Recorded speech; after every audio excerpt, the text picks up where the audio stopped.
Ambati Silks, Kanchipuram Saree Store, now in Vijayawada. Exclusive Pattu Sarees, Salwas and Lehengas. Suman TV ప్రేక్షకులకు నమస్కారం. తెలుగు నూతన సంవత్సరం ఉగాది శ్రీ పరాభవ నామ సంవత్సరం ద్వాదశ రాశుల వారి రాశి ఫలాలు ఎలా ఉండబోతున్నాయి, గ్రహణ గమన స్థితులు, అలాగే ముఖ్యంగా స్త్రీలకి ఏ విధంగా ఉండబోతుంది, పాటించాల్సిన పరిహారాలు, ఈ వివరణ అంతా కూడా తెలియజేయడానికి ప్రస్తుతం మనతో పాటు ఉన్నారు సంకల్ప మందిర్ నిర్వాహకులు, ప్రముఖ జ్యోతిష్యులు బ్రహ్మశ్రీ నందిబట్ల శ్రీహరి శర్మ గురువు గారు. వారితో మాట్లాడి అన్ని వివరాలు తెలుసుకుందాం. గురువుగారు నమస్కారం. గురువుగారు, వాగర్థావివ సంపృక్తౌ వాగర్థ ప్రతిపత్తయే జగతః పితరౌ వందే పార్వతీ పరమేశ్వరౌ ఆదిత్యాయ చ సోమాయ మంగళాయ బుధాయ చ గురుశుక్రశనిభ్యశ్చ రాహవే కేతవే నమః. శృంగేరి జగద్గురు పీఠాధిపతులకి, కంచిపీఠాధిపతులకి నమస్కారములు తెలియచేసుకుంటూ కార్యక్రమాన్ని ప్రారంభిద్దాం.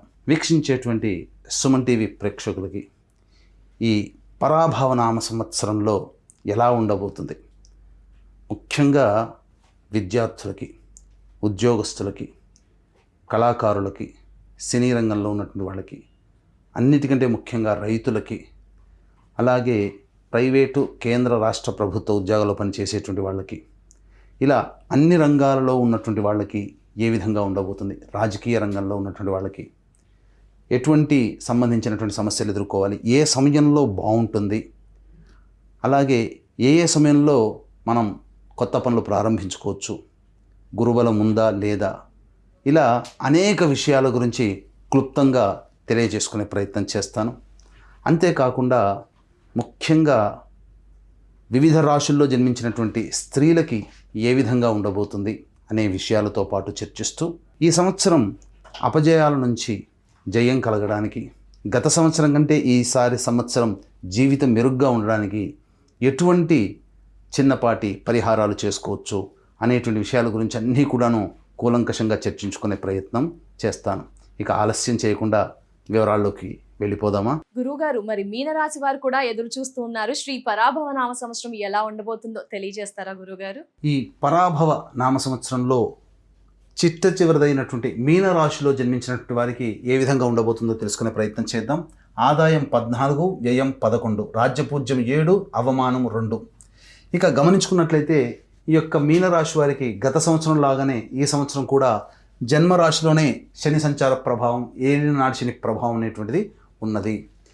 అంతేకాకుండా అగ్నికి ఆజ్యం పోసినట్టుగా రాష్ట్రాధిపతి అయినటువంటి గురువు కూడాను ప్రధానంగా మే 31వ తారీఖు వరకు కూడాను అర్ధాష్టమ గురు ప్రభావం, ఇటు జన్మ శని ప్రభావం వెరసి కాస్త ఇబ్బందికర పరిస్థితులు అనేటువంటివి ఈ మీనరాశిలో జన్మించినటువంటి వారికి ఉండబోతుంది. అయితే దీనివల్ల ఏం జరుగుతుంది, ముఖ్యంగా పెద్దల యొక్క సహాయ సహకారాలు అందకపోవడం, చేస్తున్నటువంటి వృత్తి ఉద్యోగ వ్యాపారాలలో ఒడిదుడుకులు, కష్ట నష్టాలు, ఆర్థిక బాధలు, సమస్యలు అనేటువంటివి పెరుగుతూ ఉండడం, అందరూ ఉన్నా ఏకాకిగా ఉండేటువంటి పరిస్థితి రావడం, ఎవరూ మీ యొక్క ఆవేదనని, మీ యొక్క బాధని అర్థం చేసుకొని ముందుకు వచ్చి సహాయ సహకారాలు అందించలేకపోవడము, నా అనుకున్న వాళ్ళే దూరం జరుగుతూ ఉండడము, అలాగే మనం అప్పులు ఇచ్చినప్పటికీ కూడా తిరిగి మళ్ళీ మనకు తీర్చలేకపోవడం, మనం రుణాలు చేయాల్సినటువంటి పరిస్థితి రావడము, అలాగే ముఖ్యంగా ఉద్యోగాన్ని కోల్పోవాల్సినటువంటి పరిస్థితి రావడం, ఇలా ఒకటా రెండా మానసికమైనటువంటి సంఘర్షణ, అలాగే జరిగేటువంటి పనులకి కూడా మనం ఏమీ చేయలేని నిస్సహాయ స్థితిలో ఉండడం అనేటువంటిది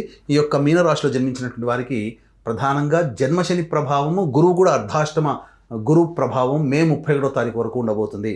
అయితే మీనరాశి వాళ్ళు భయపడాల్సినటువంటిది, కలత చెందాల్సినటువంటి అవసరం లేదు. గురు రూపంలోనే, రాష్ట్రాధిపతి రూపంలోనే అద్భుతమైనటువంటి సమయం జూన్ 1 నుంచి అక్టోబర్ 30 మధ్య కాలంలో కర్కాటక రాశిలో సంచారం చేస్తున్నటువంటి కారణం చేత ఎన్ని సమస్యలు ఒడిదుడుకులు అయినప్పటికీ కూడాను ఆ సమస్యలన్నీ కూడాను పరిష్కారం అనేటువంటిది జరగబోతుంది. తద్వారా అనుకూలమైనటువంటి పరిస్థితులు ఉంటాయి. కాబట్టి ఏదైనా కానీ కాస్త ఆశావాహ దృక్పథం, జీవితంలో పైకి ఎదుగుతాము, అన్ని విధాలుగా సమస్యను ఎదుర్కొని మనం అనుకున్నది సాధించగలుగుతామనేటువంటి యొక్క నమ్మకం మాత్రం జూన్ 1 నుంచి అక్టోబర్ 30వ తారీఖు మధ్యకాలంలో మీకు ఏర్పడుతుంది. అంది వచ్చినటువంటి అవకాశాన్ని సద్వినియోగపరుచుకొని తదనుగుణంగా పెద్దల యొక్క సహాయ సహకారాలతో, సూచనలతో ముందడుగు వేసి మీరు గనక ప్రయత్నాలు కనుక మొదలుపెట్టినట్లయితే విజయం మిమ్మల్ని వరిస్తుంది. కానీ వీటన్నిటికీతో పాటుగా దైవానుగ్రహం తప్పని, ఎందుకంటే గత జన్మ కర్మకి కారకుడైనటువంటి శని ప్రభావం కూడా ఈ యొక్క సంబంధించినటువంటి రాశిలోని స్థితి పొందిన కారణం చేత దైవానుగ్రహంతోనే అన్ని దోషాలని దాటి మీరు ముందడుగు వేస్తారని చెప్పవచ్చు. ఇక ప్రధానంగా అక్టోబర్ 31 నుంచి జనవరి 24వ తారీఖు వరకు ఈ యొక్క మీనరాశిలో జన్మించినటువంటి వారికి గురు షష్టమ రాశి సంచార ప్రభావం చేత రుణ బాధలు ఎక్కువగా అవుతుండడము, వ్యాపారాల్లో ఇప్పటి వరకు మీ దగ్గర క్రెడిట్ తీసుకొని ఉన్నటువంటి వాళ్ళు మళ్ళీ మీకు తీర్చలేకపోవడము, మీరు అప్పులు ఇచ్చినటువంటి వాళ్ళు మొహం చాటేయడం, ఇలాంటివి జరుగుతుంటాయి. ఆర్థిక పరంగా నష్టాలు అనేటువంటివి జరిగేటువంటి అవకాశము గోచరమవుతుంది. ఉద్యోగాలలో ఒడిదుడుకులు ఎదుర్కోవాల్సిన వస్తుంది. అధికారులు ఉన్నత ఉద్యోగుల యొక్క ఆగ్రహానికి గురవ్వాల్సినటువంటి పరిస్థితి ఈ సమయంలో ఎదురవుతుంది. కాబట్టి జాగ్రత్తలు పాటించండి. మళ్ళీ జనవరి 24 నుంచి ఉగాది వరకు మళ్ళీ కర్కాటక రాశిలో సంచారం చేస్తున్నటువంటి కారణం చేత మళ్ళీ తిరిగి కోల్పోయినటువంటి వైభవం జూన్ 1 నుంచి అక్టోబర్ 30 వరకు ఎలా ఉన్నదో అదే విధమైనటువంటి స్థాయి కూడా మళ్ళీ ఉంటుంది. అంటే మొత్తం 7.5 నెలల పాటు గురువు అనుకూలంగా ఉన్నటువంటి ఈ కారణం చేత ఎన్ని ప్రభావాలు ఎదురైనప్పటికీ కూడాను మీకు యోగదాయకంగా ఉంటుంది అని చెప్పవచ్చు. అయితే ఈ యొక్క మీనరాశి వారికి వ్యయ రాహువు డిసెంబర్ 5 వరకు ఉన్నటువంటి కారణం చేత గృహంలో చోర భయము, అగ్ని భయము, ఏదో జరిగిపోతుంది, ఏదో ఇబ్బందులు అవుతాయని ఒక భయాందోళనతో కూడుకున్నటువంటి జీవితాన్ని గడుపుతారు. అంతేకాకుండా కేతువు షష్టమ స్థానంలో ఉండి సంపూర్ణంగా యోగాన్ని కలగజేస్తూ డిసెంబర్ 5 వరకు ఉంటే, ఆ తదనంతరం కేతువు పంచమ స్థానంలో ఉండి సరైన నిర్ణయాన్ని తీసుకోలేనటువంటి పరిస్థితిని కలగజేస్తాడు. కానీ రాహువు మళ్ళీ యోగ స్థానంలోకి వచ్చి అత్యద్భుతమైనటువంటి పెద్దల యొక్క సహాయ సూచనలతో ఈ రాహువు మకర రాశిలో సంచారం డిసెంబర్ 5 నుంచి చేస్తారు. కాబట్టి అది యోగిస్తుంది. ఏ తర్వాత చెప్పొచ్చేది ఏమిటంటే జూన్ 1 నుంచి October 30, June, July, August, September, October 5 నెలలు, అలాగే జనవరి 24 నుంచి ఉగాది వరకు అంటే 2.5 నెలలు, మొత్తం 7.5 నెలలు మీకు సంపూర్ణంగా అనుకూలంగా ఉండబోతుంది. మిగతా 4.5 నెలలు అనుకూలంగా ఉండదు. ఈ 4.5 నెలల్లోనే జీవితంలో చూడాల్సిన నష్టాలు, కష్టాలు, అన్ని ఇబ్బందులన్నీ చవి చూస్తారు. కానీ ఆ 7.5 నెలలు ఈ యొక్క గురువు యొక్క ప్రభావం, రాహు యొక్క ప్రభావం, కేతు యొక్క ప్రభావం చేత అన్ని సమస్యల నుంచి బయటపడగలిగే మార్గాన్ని మీరు సుగమం చేసుకుంటారని చెప్పొచ్చు. అయితే ఇక్కడ ప్రధానంగా ఈ యొక్క మీనరాశిలో జన్మించినటువంటి వాళ్ళకి నిరుద్యోగస్తులకు ఉద్యోగం ఎప్పుడు లభిస్తుంది, కేంద్ర రాష్ట్ర ప్రభుత్వంలో ఉన్నటువంటి వాళ్ళకి కోరుకున్న చోట బదిలీలు జరుగుతాయా, ఎప్పుడు మంచి జరుగుతుంది, అలాగే ఉన్న సంస్థల్లో పనిచేస్తున్నటువంటి వాళ్ళు వేరే కొత్త సంస్థల్లోకి ప్రవేశం చేయాలంటే ఏ సమయంలో ప్రయత్నం చేయాలి, మరీ ముఖ్యంగా కేంద్ర రాష్ట్ర ప్రభుత్వాలకు సంబంధించినటువంటి కాంట్రాక్ట్ నడిపే వ్యక్తులకి బిల్స్ ఎప్పుడు పాస్ అవుతాయి, కొత్త కాంట్రాక్టులు ఎప్పుడు చేజిక్కించుకుంటారనే విషయం గురించి క్లుప్తంగా తెలియజేసుకునే ప్రయత్నం చేద్దాం. ఈ సంవత్సరం 15 మే నుంచి 14 జూన్ వరకు ఉన్నటువంటి కాలం అనుకూలము, అలాగే 17 ఆగస్టు నుంచి 16 సెప్టెంబర్ మధ్య ఉన్నటువంటి కాలము అనుకూలమైనటువంటి సమయము, అలాగే 16 డిసెంబర్ నుంచి 12 ఫిబ్రవరి వరకు ఉన్నటువంటి కాలము అనుకూలమైనటువంటి కాలముగా ఈ యొక్క మీనరాశిలో జన్మించినటువంటి వారికి చెప్పవచ్చు. అయితే ప్రధానంగా ఎప్పుడు కూడా అందరికీ ఒకే రకంగా యోగము, అందరికీ ఒకే రకంగా అవయోగం ఉండదు. ఎప్పుడూ మంచి ఉండదు, ఎప్పుడు చెడే ఉండదు. చెడు వచ్చినప్పుడు కుంగిపోకుండా, మంచి వచ్చినప్పుడు సంతోషపడకుండా, మనకు దైవానుగ్రహం ఉన్నట్లయితే చెడులో కూడా మనకు మంచి జరిగే విధంగా ఈ నవగ్రహాల యొక్క అనుగ్రహం వల్ల కలుగుతాయి. కాబట్టి ఇట్టి నవగ్రహాల యొక్క అనుగ్రహం సంపూర్ణముగా అందరికీ అందించాలి అనేటువంటి ఒక సదుద్దేశంతో ఏప్రిల్ 1వ తారీఖు చైత్ర పౌర్ణమి రోజున ఉన్నటువంటి నక్షత్రాల్లో అతి శీఘ్ర ఫలితాన్ని ఇచ్చేటువంటి హస్త నక్షత్రం ఉన్నటువంటి రోజున మన పీఠం ఆధ్వర్యంలో నవగ్రహ పాశుపత మంత్ర హోమం, ఆరోగ్యం కోసం మృత్యుంజయ హోమం, అలాగే సర్వకార్య జయసిద్ధికి సుదర్శన హోమం, రుద్రహోమంతో పాటుగా విద్య, ఉద్యోగ, దాంపత్య, వివాహ ప్రాప్తి కోసమే లక్ష్మీ మూలమంత్ర సంపుటిత లక్ష్మీ సూక్త హోమాలు జరిపించి శక్తిపాతం చేసినటువంటి కరుంగలి మాల మీకు ఇవ్వడం జరుగుతుంది. అవకాశం ఉన్నటువంటి వాడు ఈ యొక్క కార్యక్రమంలో గోత్రనామాలు నమోదు చేసుకోదలిచినట్లయితే ఏప్రిల్ 1వ తారీఖు రోజున మధ్యాహ్నం 3 గంటల లోపల మీరు నమోదు చేసుకోవచ్చు. ఇక గమనించుకున్నట్లయితే రాశిలోనే కుజగ్రహ సంచారం 2 ఏప్రిల్ నుంచి 10 మే వరకు జరుగుతున్నది. ఈ కారణం వల్ల ప్రధానంగా ఏలినాటి శని ప్రభావం, అలాగే కుజుగుడు కూడాను జన్మరాశిలో సంచారం చేస్తున్నటువంటి కారణం చేత ఒక రకమైనటువంటి వైరుధ్య భావము, వియోగము, మళ్ళీ కోరిక కలగడం, అంటే ఏ పని ఎందైనా ఆసక్తి కలుగుతుంది, అంతే విధంగా విరక్తి కూడా కలుగుతుంది అనే విషయాన్ని గమనించుకోవాలి. 11 మే నుంచి 19 జూన్ వరకు ఉన్నటువంటి సమయం కుటుంబ సభ్యుల మధ్య వాగ్వివాదాలు జరిగేటువంటి అవకాశము, ఆరోగ్యపరంగా జాగ్రత్తలు పాటించాల్సినటువంటి పరిస్థితి, శస్త్రచికిత్సలు జరిగేటువంటి అవకాశంగా చెప్పవచ్చు. ముఖ్యంగా ఆస్తి సంబంధమైనటువంటి వ్యవహారాల్లో చర్చోపచర్చలు జరుగుతాయని చెప్పవచ్చు. 20 జూన్ నుంచి 1 ఆగస్టు వరకు ఉన్నటువంటి సమయం చాలా అనుకూలంగా ఉంటుంది. చేస్తున్నటువంటి వృత్తి ఉద్యోగాల్లో, వ్యాపారాల్లో ప్రోత్సాహకరంగా ఉంటాయి. విదేశీయానానికి చాలా అనుకూలంగా ఉండేటువంటి సమయంగా చెప్పవచ్చు. ఇక 1 ఆగస్టు నుంచి 17 సెప్టెంబర్ మధ్య ఉన్నటువంటి కాలం ఏలినాటి శని ప్రభావం, అర్ధాష్టమ కుజ ప్రభావం. ఈ సమయం మాత్రం ఎప్పుడు కూడా అనుకూలంగా ఉండదు. చేసే ప్రతి పనులలో 1 అడుగు ముందుకు అడుగు వేస్తే 4 అడుగులు వెనక్కి అన్నట్టుగా ఒడిదుడుకులతో సంబంధం ఉంటుంది. అంతేకాకుండా జూన్ 1వ తారీఖు నుంచి అక్టోబర్ 30వ తారీఖు వరకు కూడా ఉన్నటువంటి సమయం కూడా ప్రధానంగా గురువు బలం ఉన్నప్పటికీ కూడాను శని కుజ ప్రభావం అనుకూలంగా లేని కారణం చేత ఇబ్బందికర పరిస్థితులన్నింటినీ ఎదురవుతాయి. 18 సెప్టెంబర్ నుంచి 11 నవంబర్ వరకు ఉన్నటువంటి కాలము ప్రధానంగా గమనించుకున్నట్లయితే మీ ఆరోగ్యం పట్ల శ్రద్ధ వహించాల్సినటువంటి పరిస్థితి, శస్త్రచికిత్సలు జరిగే అవకాశం ఉంటుంది, జ్వరం కూడా వచ్చే అవకాశం కూడా గోచరమవుతుందని చెప్పవచ్చు. మరి ముఖ్యంగా గమనించుకున్నట్లయితే ఈ యొక్క సంబంధించినటువంటి కష్టాలు, ఆర్థిక ఇబ్బందులు, ప్రయాణాల్లో అలసట, ఒత్తిడి అనేటువంటివి ఈ యొక్క 18 సెప్టెంబర్ నుంచి 11 నవంబర్ వరకు ఉంటుంది. అలాగే 12 నవంబర్ నుంచి 8 మార్చి వరకు కుజుడు స్తంభించి సింహరాశిలో స్థితి పొంది ఉండడం ఈ యొక్క మీనరాశిలో జన్మించినటువంటి వారికి చాలా యోగకాలం. అందుకనే గమనించుకున్నట్లయితే జనవరి 24 నుంచి ఉగాది వరకు ఈ యొక్క మీనరాశి వారికి యోగిస్తూ, కుజుడు కూడా యోగిస్తున్నటువంటి కారణం, రాహు కూడా యోగిస్తున్నటువంటి కారణం, అంతేకాకుండా కేతు కూడా యోగిస్తున్నాడు. ఒక్క శని ప్రభావం తప్ప మిగతా గ్రహాలన్నీ కూడా యోగిస్తున్నటువంటి కారణం చేత మీరు ఏదైతే ఈ సంవత్సరంలో కొత్త ప్రాజెక్టులు చేపట్టి దాని ద్వారా మంచి పరిస్థితిని, స్థితిగతుల్ని పొందాలని అనుకుంటారో ఈ వచ్చే సంవత్సరం జనవరి 24 నుంచి ఉగాది లోపల మీ యొక్క కళలన్నీ కుటుంబం సాకారం చేసుకోగలుగుతారు. గృహం కావాలి, చక్కగా నూతన గృహంలో స్థిరపడాలి అనుకునేటువంటి వాళ్ళకి ఈ యొక్క సంబంధించినటువంటి 11 నవంబర్ నుంచి వచ్చే సంవత్సరం మార్చి 8వ తారీఖు లోపల మీరు గృహప్రాప్తి అనేటువంటిది కలుగుతుంది. వివాహం కానీ అబ్బాయిలకి అమ్మాయిలకి సంబంధించి జూన్ 1 నుంచి అక్టోబర్ 30 లోపల వివాహం జరిగి తీరుతుందని చెప్పవచ్చు.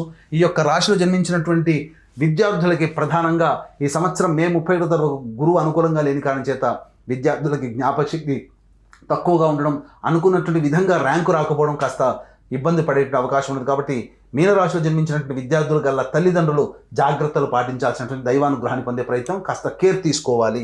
తదనంతరం జూన్ 1 నుంచి అక్టోబర్ 30 వరకు ఉన్నటువంటి సమయం మాత్రం చాలా అనుకూలంగా ఉంటుంది. విదేశీ యానము, విదేశీ విద్య జరుగుతుంది. విదేశాల్లో ఉన్నటువంటి వాళ్ళకి సంబంధించి కాంట్రాక్ట్స్ ఎక్స్టెండ్ అవ్వడము, లేకపోతే H1B వీసా వాళ్ళు మళ్ళీ అప్లై చేసుకున్న తిరిగి పొందడము అనేటువంటిది జరుగుతుంది. విదేశీ విద్యకి అనుకూలంగా ఉండేటువంటి సమయంగా చెప్పవచ్చు. ఈ యొక్క రాశిలో జన్మించినటువంటి రాజకీయ రంగ ప్రముఖులు ఎవరైతే ఉంటారో వాళ్ళందరికీ కూడాను అనుకూలమైనటువంటి పదవులు లభిస్తాయి. ఎందుకంటే పార్టీ పెద్దల యొక్క అండదండలు సంపూర్ణంగా ఉంటాయి. కాకపోతే మీరు వాలంటరీ సర్వీస్ని ఎంచుకోవడం, ఈ సంవత్సరం చేయడం ద్వారా భవిష్యత్తులో ఇంకా గట్టి పునాది వేసుకొని అనుకూలమైనటువంటి స్థితిగతుల్లో మీరు ఉండడానికి ఆస్కారం ఉంటుందని చెప్పవచ్చు. కాబట్టి మీ యొక్క సమయాన్ని, మీ యొక్క అవకాశాన్ని బట్టి మీరు నిర్ణయం తీసుకొని పార్టీ పదవిలో ఉండాలా, లేకపోతే ఇంకా సర్వీస్ చేస్తూ, వాలంటరీ సర్వీస్ చేస్తూ ప్రజల యొక్క మన్నను పొందాలా అనేటువంటిది నిర్ణయం మీరే తీసుకోవాల్సినటువంటి పరిస్థితి అని చెప్పవచ్చు. ఈ యొక్క రాశిలో జన్మించినటువంటి క్రీడాకారులకి ప్రధానంగా అన్ని ప్రోత్సాహకాలు లభిస్తాయి. డిసెంబర్ తర్వాత చేసేటువంటి ప్రతి ప్రయత్నంలో కూడా ప్రోత్సాహకాలు లభించి అవార్డులు, రివార్డులు సొంతం చేసుకుంటారు. మీ పేరు ప్రఖ్యాతులు చక్కగా ఉంటాయని చెప్పవచ్చు. అయితే ఈ యొక్క మీనరాశిలో జన్మించినటువంటి కళారంగంలో ఉన్నటువంటి వాళ్ళు, electronic and printing media, social media రంగంలో ఉన్నటువంటి వాళ్ళకి అన్ని విధాలుగా ప్రోత్సాహకాలు ఉంటాయి. కాకపోతే అంది వచ్చినటువంటి అవకాశాన్ని సద్వినియోగపరచుకోలేకపోతారు. నూతన నటీనటులకి మంచి అవకాశాలు లభిస్తాయని చెప్పవచ్చు. ప్రజల మన్నన పొందినటువంటి పాత్రల్లో మీరు చిరస్థాయిగా నిలిచిపోయే పాత్రలు మీకు లభిస్తాయని చెప్పవచ్చు. ఇక గమనించుకున్నట్లయితే ఈ యొక్క రాశిలో జన్మించినటువంటి రైతులకి ప్రధానంగా ఈ సంవత్సరం అంతా కూడా లాభదాయకంగా ఉంటుంది. కమర్షియల్ పంటలు కనుక వేసుకున్నట్లయితే అన్ని విధాలుగా మీకు యోగదాయకంగా ఉంటుందని చెప్పవచ్చు. ప్రథమార్థం కంటే ద్వితీయార్థంలో అనగా రెండో పంట వేసేటువంటి పంటల్లో మీకు అధిక దిగుబడి రాబడి, తద్వారా కౌలుదారులకు మీరు విముక్తులు అవుతారు. అలాగే ఇంట్లో శుభకార్యాలు కూడా జరుగుతాయని చెప్పవచ్చు.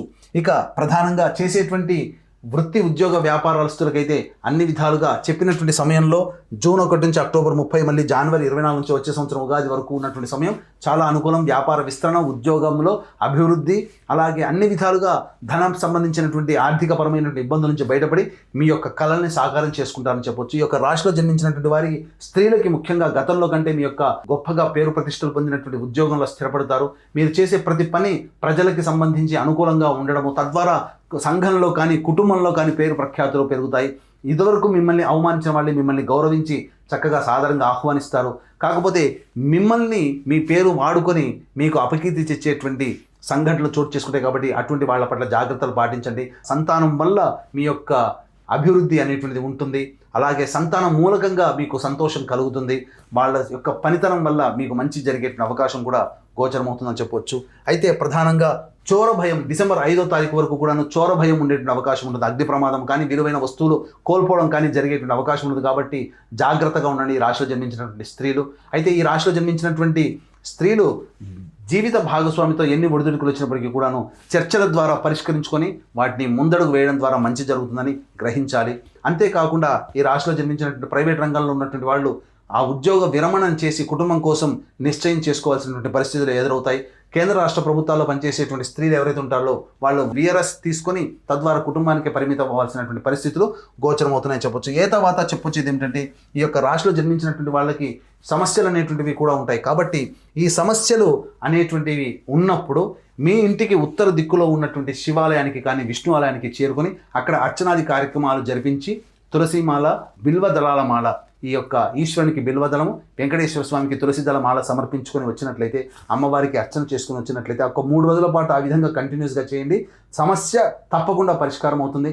అంతేకాకుండా ఈ యొక్క మీనరాశితో పాటు కూడా 12 రాశిలో జన్మించినటువంటి వాళ్ళకి నవగ్రహాల యొక్క అనుగ్రహం సంపూర్ణంగా ఉంటేనే అన్ని విధాలుగా శ్రేయదాయకంగా ముందడుగు వేస్తారనే ఉద్దేశంతో ఏప్రిల్ 1వ తారీఖు రోజున మన పీఠం ఆధ్వర్యంలో జరిగేటువంటి సర్వదోష నివారణ పూజల హోమాల్లో పాల్గొని శక్తిపాతం చేసినటువంటి కరంగలి మాలను సొంతం చేసుకోవడం ద్వారా మీ యొక్క జీవిత లక్ష్యం మీనరాశితో పాటుగా అన్ని రాశులు జన్మించినటువంటి వారికి మీ యొక్క సంకల్పం ఈ సంవత్సరం నెరవేరాలి, మీ కలలు సాకారం చేసుకోవాలి, తద్వారా మీరు సంఘంలో పేరు ప్రతిష్టలు పొందుతూ ఉన్నతమైనటువంటి స్థానంలో నిలబడాలని ఆకాంక్షిస్తూ సర్వం శ్రీ ఉమామహేశ్వర పరబ్రహ్మార్పణమస్తు. గురువుగారు రాశి వివరణ క్లుప్తంగా తెలియచేసి పరిహారాలు ఏ విధంగా పాటించాలో తెలియచేసినందుకు ధన్యవాదాలు గురువుగారు. నమస్కారం. సర్వం శ్రీ ఉమామహేశ్వర పరబ్రహ్మార్పణమస్తు.